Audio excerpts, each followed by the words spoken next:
പുറപ്പാട് അധ്യായം 7.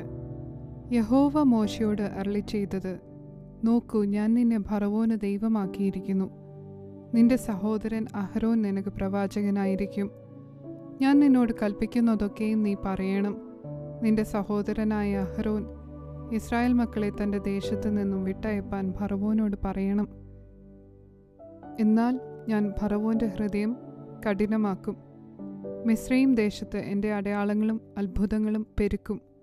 ഫറവോൻ നിങ്ങളുടെ വാക്ക് കേൾക്കയില്ല.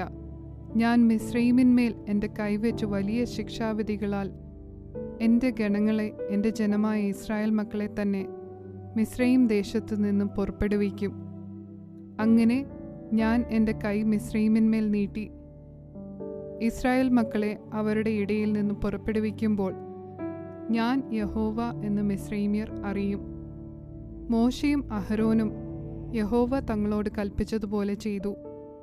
അവർ അങ്ങനെ തന്നെ ചെയ്തു. അവർ ഫറവോനോട് സംസാരിച്ച കാലത്ത് മോശയ്ക്ക് 80 വയസ്സും അഹരോന് 83 വയസ്സും ആയിരുന്നു. യഹോവ മോശയോടും അഹരോനോടും, ഫറവോൻ നിങ്ങളോട് ഒരത്ഭുതം കാണിപ്പീൻ എന്ന് പറഞ്ഞാൽ നീ അഹരോനോട് നിന്റെ വടിയെടുത്ത് ഫറവോൻ്റെ മുൻപാകെ നിലത്തിടുക എന്ന് പറയണം. അത് ഒരു സർപ്പമായി തീരും എന്ന് കൽപ്പിച്ചു. അങ്ങനെ മോശയും അഹരോനും ഫറവോൻ്റെ അടുക്കൽ ചെന്ന് യഹോവ തങ്ങളോട് കൽപ്പിച്ചതുപോലെ ചെയ്തു. അഹരോൻ തൻ്റെ വടി ഫറവോൻ്റെയും അവൻ്റെ ഭൃത്യന്മാരുടെയും മുൻപാകെ നിലത്തിട്ടു. അത് സർപ്പമായി തീർന്നു. അപ്പോൾ ഫറവോൻ വിദ്വാൻമാരെയും ശുദ്രക്കാരെയും വിളിപ്പിച്ചു. മിസ്രയീമ്യ മന്ത്രവാദികളായ ഇവരും തങ്ങളുടെ മന്ത്രവാദത്താൽ അതുപോലെ ചെയ്തു. അവർ ഓരോരുത്തൻ താന്താൻ്റെ വടി നിലത്തിട്ടു. അവയും സർപ്പങ്ങളായി തീർന്നു. എന്നാൽ അഹരോൻ്റെ വടി അവരുടെ വടികളെ വിഴുങ്ങിക്കളഞ്ഞു. ഫറവോൻ്റെ ഹൃദയമോ യഹോവ അരുളിച്ചെയ്തതുപോലെ കഠിനപ്പെട്ടു. അവൻ അവരെ ശ്രദ്ധിച്ചതുമില്ല.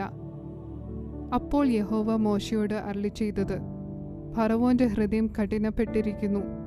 ജനത്തെ വിട്ടയപ്പാൻ അവന് മനസ്സില്ല. രാവിലെ നീ ഫറവോൻ്റെ അടുക്കൽ ചെല്ലുക.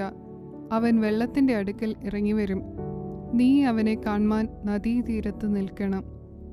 സർപ്പമായി തീർന്ന വടിയും കയ്യിൽ എടുത്തുകൊള്ളേണം. അവനോട് പറയേണ്ടത് എന്തെന്നാൽ, മരുഭൂമിയിൽ എന്നെ ആരാധിപ്പാൻ എൻ്റെ ജനത്തെ വിട്ടയയ്ക്ക എന്ന് കൽപ്പിച്ചു.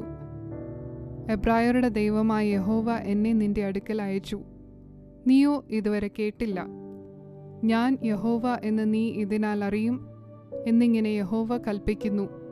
ഇതാ, എൻ്റെ കയ്യിലുള്ള വടി കൊണ്ട് ഞാൻ നദിയിലെ വെള്ളത്തിൽ അടിക്കും. അത് രക്തമായി തീരും. നദിയിലെ മത്സ്യം ചാകും. നദി നാറും. നദിയിലെ വെള്ളം കുടിപ്പാൻ മിസ്രയീമ്യർക്ക് അറുപ്പ് തോന്നും.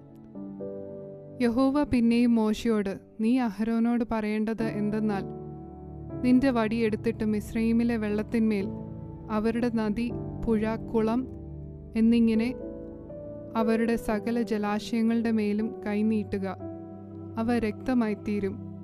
മിസ്രയീം ദേശത്ത് എല്ലായിടവും മരപാത്രങ്ങളിലും കൽപ്പാത്രങ്ങളിലും രക്തം ഉണ്ടാകും എന്ന് കൽപ്പിച്ചു. മോശയും അഹരോനും യഹോവ കൽപ്പിച്ചതുപോലെ ചെയ്തു. അവൻ ഫറവോൻ്റെയും അവൻ്റെ ഭൃത്യന്മാരുടെയും മുൻപാകെ വടി ഓങ്ങി നദിയിലുള്ള വെള്ളത്തിൽ അടിച്ചു. നദിയിലുള്ള വെള്ളം ഒക്കെയും രക്തമായി തീർന്നു. നദിയിലെ മത്സ്യം ചാകുകയും നദി നാറുകയും ചെയ്തു. നദിയിലെ വെള്ളം കുടിപ്പാൻ മിസ്രയീമ്യർക്ക് കഴിഞ്ഞില്ല. മിസ്രയീം ദേശത്ത് എല്ലായിടവും രക്തം ഉണ്ടായിരുന്നു. മിസ്രയീമ്യ മന്ത്രവാദികളും തങ്ങളുടെ മന്ത്രവാദത്താൽ അതുപോലെ ചെയ്തു. എന്നാൽ യഹോവ അരുളി ചെയ്തിരുന്നതുപോലെ ഫറവോൻ്റെ ഹൃദയം കഠിനപ്പെട്ടു. അവൻ അവരെ ശ്രദ്ധിച്ചതുമില്ല. ഫറവോൻ തിരിഞ്ഞു തൻ്റെ അരമനയിലേക്ക് പോയി. ഇതും അവൻ ഗണ്യമാക്കിയില്ല. നദിയിലെ വെള്ളം കുടിപ്പാൻ കഴിവില്ലായ്ക കൊണ്ട് മിസ്രയീമ്യർ എല്ലാവരും കുടിപ്പാൻ വെള്ളത്തിനായി നദിയരികെ ഒക്കെയും ഓലി കുഴിച്ചു.